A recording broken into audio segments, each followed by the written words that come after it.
Здравствуй, друг. Хочу поздравить тебя с днем рождения. По-простому, по-житейски.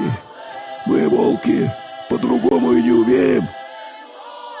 В общем, желаю тебе хорошего аппетиту, да здоровья крепкого, да денежки, что в кармане шуршали и не переводились. Это волка ноги кормят, а тебя пусть кормит твой ум да разум. Пусть всего хорошего в жизни твоей будет с избытком, а плохого не будет совсем. Счастья тебе. Ты заходи, если что. Всегда рад буду.